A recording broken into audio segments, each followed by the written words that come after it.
রায়ানকে বোকা বানিয়ে এবার মহলকে হাতে নাতে ধরে ফেলল পারুল। হ্যাপি রিভার 70 দেখতে পাবেন। সম্পূর্ণ জানতে ভিডিওতে একটি লাইক দিয়ে চ্যানেলটি সাবস্ক্রাইব করে পুরো ভিডিওটি দেখতে থাকুন। গল্পের শুরুতেই আমরা দেখতে পাবো বাড়িতে পুলিশ চলে এসেছে। পারুল বলছে, পুলিশ অফিসার, ও আমার কিছু ডকুমেন্ট একদম ডিলিট করে দিয়েছে। ভেবেছিলাম দিদি হিসাবে ওকে দু এক ঘা দিয়ে শাসন করব, কিন্তু না, ও এমন কিছু করেছে যেটা ক্ষমারও অযোগ্য। তাই বলছি, যান, ওকে না আপনারা ধরে নিয়ে যান। যেটা শুনে তো অবাক হয়ে যায় টগর। টগর তখন পুলিশ অফিসারকে বলে, না না, আমাকে ধরে নেবেন না। দিদি, তুই তো আমার মার পেটের বোন হস, তাহলে আমাকে কেন ধরে দিচ্ছিস? তুই এটা করতে পারিস না। আর পুলিশ অফিসার, জানেন তো আমার সবেমাত্র বিয়ে হয়েছে, ঠিকমতো ফুলসজ্জাটাও হয়নি। তখন যা শুনে সবাই তো লজ্জা পেতে থাকে আর অবাক হয়ে তাকিয়ে থাকে টগরের দিকে। তখন পুলিশ অফিসার বলে, এই থামো টগর, তুমি যা একটা মেয়ে এবারে সবাই বউ হিসাবে মর্যাদা দিয়ে রেখেছে, এটাই অনেক, বুঝতে পেরেছ? আর পারুল, তুমি না খুব বুদ্ধিমতী। তুমি যদি চা খাওয়ার আগে যদি আমাকে এসব বলতে না, আমি বিশ্বাস করতাম না। আর টগরে এসব কিছু বললো না, বিশ্বাস করতাম না। কিন্তু চা খাওয়ার পরেই বুঝতে পেরেছি আসলে টগর কি জিনিস। তোমাকে না অনেক ধন্যবাদ। তোমার সঙ্গে পরিচয় হয়ে আমার অনেক ভালো লেগেছে। আর এই মেয়ে, শোনো, তোমাকে আজকের মতো না ক্ষমা করে দিয়ে গেলাম। ভবিষ্যতে যদি শুনি তুমি আবারও কোনো ক্ষতি করার কারো চেষ্টা করেছো, তাহলে কিন্তু তোমাকে একদম ধরে নিয়ে একদম গারদের ভিতর ভরে দিব, বুঝতে পেরেছ? তখন বলে, না না, আমি আর কোনো অন্যায় করব না। তখন পুলিশ অফিসার ওইখান থেকে চলে যায়। তো পুলিশ চলে যাওয়ার পর পারুল টগরকে ইচ্ছামতো থাপড়াতে থাকে। তখন বলে, তুই আমাকে আবারও মারছিস দিদি? তখন বলে, হ্যাঁ, তোকে মেরেছি, বেশ করেছি। জানিস তো, তোকে মারার এবার লাইসেন্সটা পেয়ে গিয়েছি। তুই যদি এরপর থেকে আবার গড়বড় করিস না, তোকে আমি ইচ্ছা মতোই মারতে থাকবো, বুঝতে পেরেছিস? তখন টগর রাগান্বিত হয়ে যায়, বলছে, আমিও তোকে ছেড়ে দিব না, আমি শাপ দিব তোকে। তখন পারুল বলে, এই শোন, তোর সাপে না আমার কিচ্ছু যায় আসে না, বুঝতে পেরেছিস? তখন মল্লার বলে, এই তুমি একদম চুপ করো, তুমি এখনো গলাবাজ করছো, তোমার লজ্জা করে না? তখন রায়ান বলে, এই তোরা সবাই চুপ থাকবি, এবার চুপ থাক, এবার একটু শান্ত হ। রায়ান তখন পারুলকে বলে, পারুল, ব্যাংকের স্যালারি অ্যাকাউন্ট নিয়ে তো পেপারগুলো রেডি করতে হবে, এগুলো ঠিক করেছিস? তখন পারুল বলে, কোথায় আর সময় পেলাম বল। তখন রায়ান বলে, ঠিক আছে, ওগুলো তুই আমার কাছে নিয়ে আয়, আমি ঠিক করে দিচ্ছি।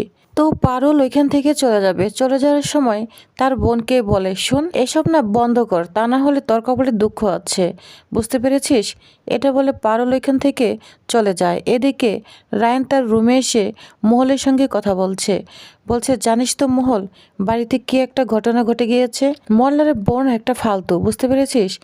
পুলিশ তো ওর চা বানানো খেয়ে একদম অজ্ঞান হয়ে গিয়েছিল। এটা বলে হাসতে থাকে রায়ান। তখন ওইখানে পারুল চলে আসে ব্যাংকের কাগজপত্র নিয়ে। এই হাসি দেখে তো অনেক রাগান্বিত হতে থাকে। তো কথাগুলো শুনতে থাকে পারুল। রায়ান মহলকে আরও বলতে থাকে, তোকে আর কি বলবো বল, তোকে তো স্কুল ব্যাগে আরশোলা দিয়ে দিয়েছিল। কেউ দুষ্টুমি করে, সে আরশোলা দেখে তুই ভয় পেয়ে 3 দিন স্কুলে আসিসনি। তোকে আরও কিছু বলার আছে?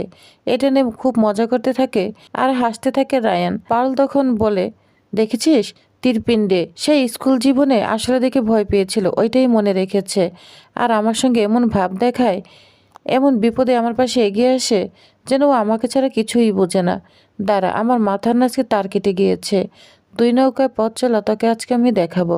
এটা বলে এগোতে থাকে রায়ানের দিকে। আর রায়ান তো ফোন রেখে অবাক হয়ে যায়, বলছে, এই কেস খেয়েছে, এবার তো জন্তুটা সব শুনে ফেললো নাকি? তো খুব ভয় পাচ্ছে রায়ান। রায়ান তখন পালকে বলে, কিরে, তুই আবার আমাকে ফলো করছিস? তখন বলে, আমার আর খেয়ে দিয়ে কাজ নেই তো, এই নে, এই ফাইলের কাগজপত্রগুলি নিয়ে এসেছি, এটাই দিতে এসেছি, নে। আচ্ছা শোন, আজকে দুপুরে মাংস ভাত রান্না করেছি, খাবি তো? তখন রায়ান বলে, খাবো না আবার, খেয়ে একদম টানা ঘুম দিব। তখন পারুল বলে, যা, এবার দেখ, এই খাওয়াই না এবং এই ঘুম তোর আর মহলের জীবনে কাল ঘুম হয়ে দাঁড়াবে। এটা বলে পারুল এখান থেকে চলে যায়। এদিকে রায়ানের খাবারের সঙ্গে কিছু তো মিশিয়ে দিয়েছে পারুল, অঘরে ঘুমাচ্ছে রায়ান। তখন পাউল চেক করতে এসেছে ও ঠিকঠাক মতো ঘুমাচ্ছে কিনা। তো তখন চেক করতে যায়, ওই মুহূর্তে রায়ান পারুলের হাতের উপর হাতটা রেখে দেয়, যা দেখে পারুল অবাক হয়ে যায়। তখন বলে, তীরপিণ্ডে যখন ঘুমায় না, তখন মনে হয় একদম ছোট বাচ্চা, খুব সহজ সরল মনে হয়। তখনই রায়ান এবং পারুলের সেই সুন্দর মুহূর্তগুলি কল্পনা করতে থাকে পারুল, আর খুব কষ্ট পেতে থাকে। তখনই মহলের কথা কল্পনা করলে রাগান্বিত হয়ে যায় আর বলে, কেন তুই এমন করিস? দুই নৌকায় পা চলে আমাকে কেন কষ্ট দিস? এই কথা বলে রায়নের ওইখান থেকে মোবাইলটা চুরি করে পারুল ওইখান থেকে নিয়ে যায়। তো বাইরে সবাই তাকে ঘিরে ধরে। তো তার পাশে রয়েছে ময়নাক, মরলার, রাকা, সবাই বলছে কিরে এনেছিস মোবাইল? তখন বলে হ্যাঁ এনেছি, আজকে তো আমি ভাত পাতবই। মহল নামের শব্দটি আজকে আমি সব শেষ করে দিব। মহলকে না আজকে আমি ধরবই। তবে বলো তোমরা কে কে আমার পাশে আছো?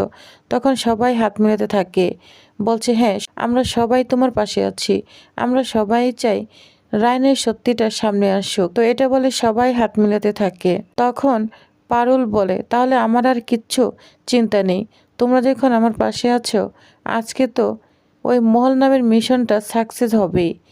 এটা বলে সবাই হাত মেলাতে থাকে।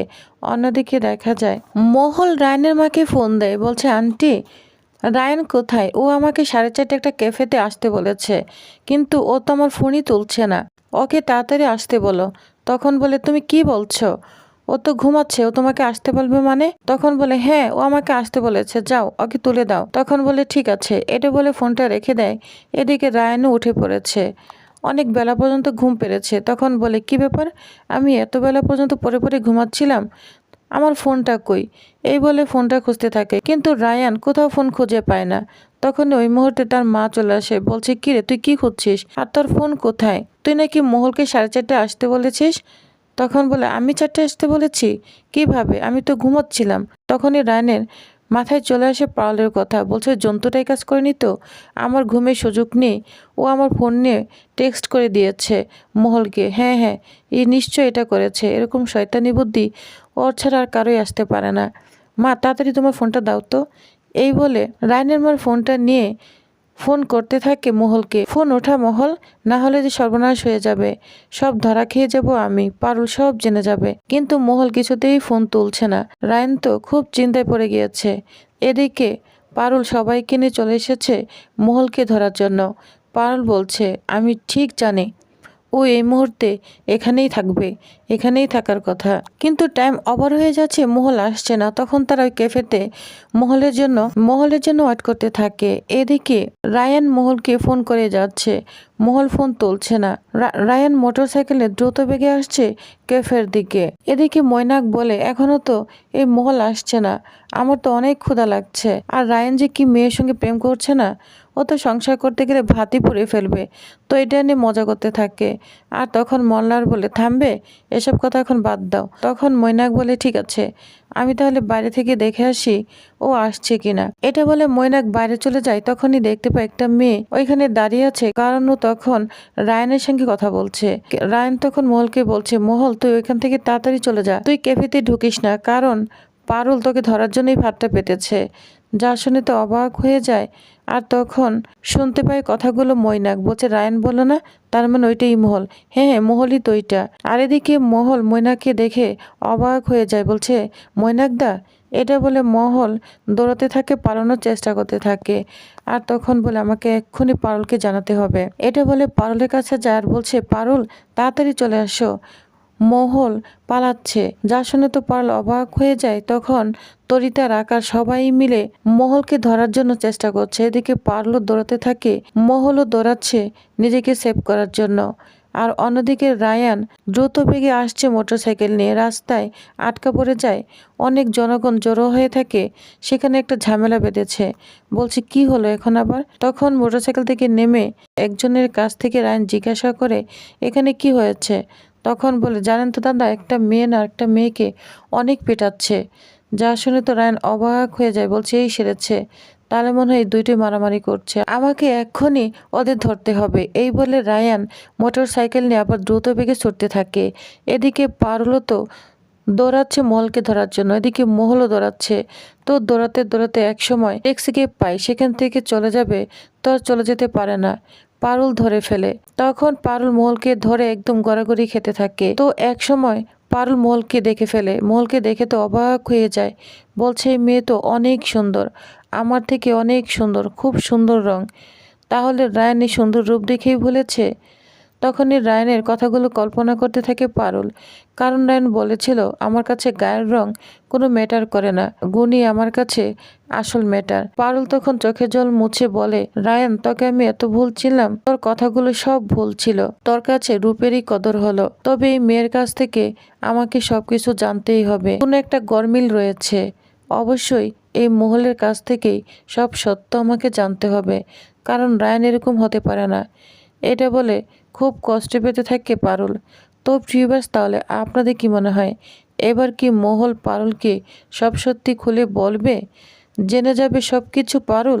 তো কি হতে চলেছে নেক্সট আকর্ষণীয় পর্বে জানতে অবশ্য আমার সাথেই থাকুন। ধন্যবাদ।